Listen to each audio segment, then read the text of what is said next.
ये कैसा राम जिसको पाकर के मुझे नहीं मिल पा रहा है आराम। कैसा राम है ये, भगवान समझ गए इसके शरीर में पीड़ा है। गीधराज जटायु के शरीर की पीड़ा को दूर किया। गीधराज जटायु ने बता दिया कि नाथ दशानन यह गति की ना, प्रभु मेरी यह जो गति की है ना, दुर्गति नहीं। क्या कह रहे हैं जटायु जी? गति माने अच्छी गति की है मेरी रावण ने यहाँ। राम जी कहते भैया तुम्हारे दोनों पंख कट चुके हैं और तुम कह रहे हो कि तुम्हारे लिए ये अच्छा है। राम जी कहते हाँ प्रभु ये मेरे लिए गति ही तो है। आज रावण ने मेरे दोनों पंखों को काट दिया तो स्वयं परमात्मा मेरे पास चल करके आ गए। जब तक मेरे पास यह पंख थे मुझे उड़ करके आपके पास जाना पड़ता था, लेकिन आज जैसे ही रावण ने मेरे पंखों को काटा आप स्वयं चल करके मेरे पास आ गए। इसलिए ये मेरे लिए अच्छी गति है। लेकिन उस दुष्ट ने एक गलत काम किया। क्या? वो मैया जानकी का हरण करके ले गया, दक्षिण दिशा की तरफ ले करके गया है। तो राम जी हनुमान से कहते हनुमान तुम्हारी मैया सीता के बारे में तो उसी दिन पता चल गया था जिस दिन हरण हुआ था। गीधराज जटायु ने बता दिया कि रावण हरण करके लेकर के गया है, दक्षिण दिशा की तरफ लेकर के गया है। और इसकी पुष्टि कर दी महाराज सुग्रीव ने। जब तुमने हमारी मित्रता सुग्रीव से कराई और सुग्रीव ने जब अपनी कहानी बताई, बाद में हमने अपनी कहानी बताई, तो सुग्रीव कहता है कि एक बार मैं किष्किंधा पर्वत पर बैठ करके कुछ मंथना कर रहा था, तभी आकाश मार्ग से एक देवी रुदन करते हुए जा रही थी। हो ना हो वही सीता होनी चाहिए। लक्ष्मण जी ने कहा तुम्हारा दिमाग खराब हो गया है। हाँ, हरण करने वाला कौन? बोले रावण का काम ही है हरण करना। दिन रात वो किसी ना किसी का हरण करता है। इससे यह साबित नहीं होता कि वो हमारी भाभी माँ थी। बोले नहीं, जब भी यहाँ से कोई स्त्री जाती है ना तो वो अनेक प्रकार का रुदन करते हुए जाती है, लेकिन जब सीता जा रही थी तो वो राम राम कह करके चिल्ला रही थी। लक्ष्मण जी कहते भैया दुनिया के लोगों पर जब आफत आती है तो सभी राम राम चिल्लाते हैं, इससे भी साबित नहीं होता कि वो हमारी भाभी माँ थी। बोले फिर? सुग्रीव कहता भैया फिर एक बात और बताए, उन्होंने हमको देख करके पट डाला, हमें देख दिन ही पट डाली। रामचरितमानस में पट की बात आई है और वाल्मीकि रामायण में कुंडल और कंगन की बात आई है।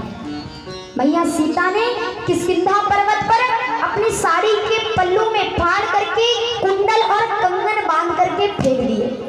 सुग्रीव ने वो कुंडल और कंगन बुलाए और राम जी को कहा पहचान लो, अगर ये कुंडल और कंगन सीता के हैं तो हरण करने वाला रावण और जिसे हरण करके लेकर के गया है वो सीता। जैसे ही कुंडल और कंगन ला करके दिए तो राम की आंखें भरभरा आई और राम कहता अरे लक्ष्मण जरा देख करके बता तो क्या ये तेरी भाभी माँ के कुंडल है? जैसे ही इतना कहा तो लक्ष्मण जी क्या कहते हैं भैया आप मुझसे और वो भी भाभी माँ के कुंडल और कंगन की बात पूछ रहे हो? बोले क्यों? लक्ष्मण कहते भैया मैंने तो आज तक कभी भाभी माँ के मुखमंडल की तरफ देखा ही नहीं।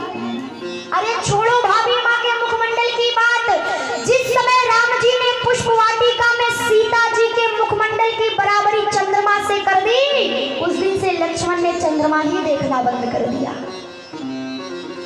लक्ष्मण जी कहते भैया भाभी माँ के कुंडल और कंगन की बात मुझसे पूछ रहे हो क्योंकि मैंने तो चरण निहारे हैं, मैंने तो चरण निहारे हैं, देखे माता के कान नहीं, देखे माता के कान नहीं, वो देखे माता के कान नहीं, देखे मैं तो बिछियों का तेरा